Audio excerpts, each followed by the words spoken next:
Assalamualaikum. Waalaikumsalam.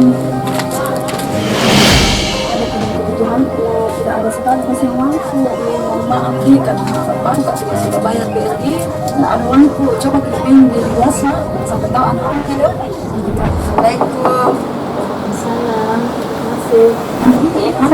Ada tidak kebutuhanku, dari HP kalau bisa Ji. Itu kak uang. Berapa kebutuhan kan? 500. Berapa hari kita mau gading di HP tak? Maka 1 bulan. Dan kita minta uang 500. Oh iya ada di sini Bu, tapi kan kita tahu kita pakai persen-persenan di sini. Lebihnya ada bukan? Iya Bu, ada lebihnya.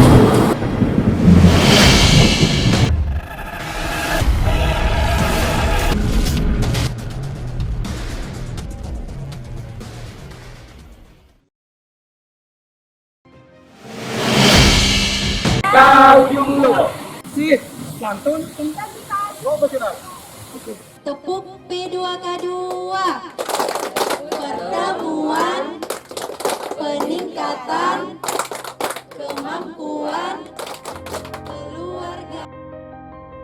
Uang tidak cukup? Ya diatur dong.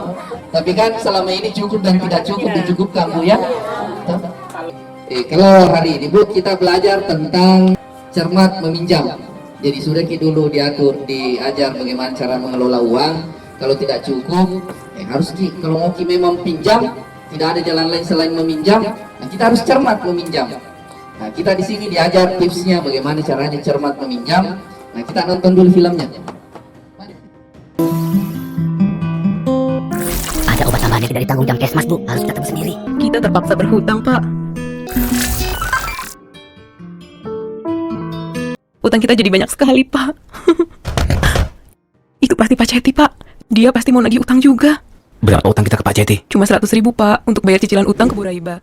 Ibu Lili bertanya pada kelompok arisan yang diikutinya, untuk dapat meminjam, Ibu Lili harus memiliki tabungan setengah dari jumlah pinjaman yang diperlukan. Ibu Lili bertanya pada koperasi simpan pinjam di desa. Petugas koperasi mengatakan bahwa dengan pinjaman tersebut, ia harus mengembalikan sebesar 45.000 selama 12 bulan. Ibu Lili datang ke bank pasar. Menurut petugas di sana, ia bisa meminjam uang namun harus mencicil pengembaliannya selama 10 bulan sebesar 50 per bulan ditambah bunga 10.000 per bulan. Selain itu, ia harus menyerahkan sertifikat tanah atau kendaraan bermotor. Jadi sebelum kita meminjam, ada namanya perencanaan meminjam. Jadi yang perlu kita ketahui itu untuk apa itu pinjaman tak. Kalau meminjam uang untuk kebutuhan apa itu? Siapa tahu mau meminjam karena untuk beli yang mewah-mewah atau foya-foya sempat kaita-hita Jadi itu pertama yang harus kita pikirkan adalah untuk apa itu uang yang kita pinjam. Apakah mau buat usaha kah, ataukah biaya sekolahnya nak kah, atau cuman mau ceritanya beli sesuatu karena kilia itu tangga tak beli, mau tongki itu namanya kaita-hita nih. Bagaimana cara memilih tempat meminjam yang baik? Cara memilih tempat meminjam yang benar. Saya mau tanya dulu, ibu-ibu yang ada di sini ada yang pernah punya pengalaman meminjam?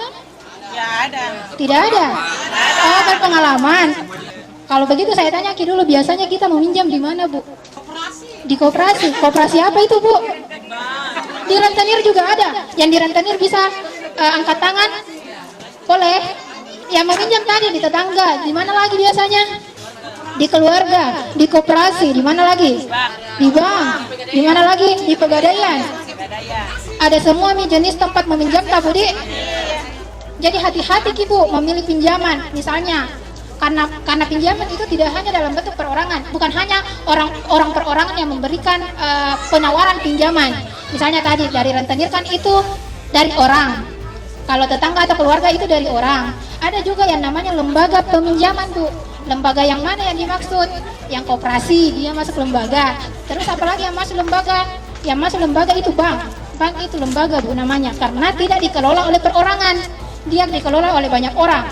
Kalau dia rentenir, keluarga, tetangga itu kan perorangan yang meminjamkan ke kita. Sampai di sini ada pertanyaan Bu? Boleh, kita langsung bertanya saja kalau misalnya ada pertanyaan. Jadi hari ini kesimpulannya adalah menabung, artinya tentukan tujuan menabung kita Ibu.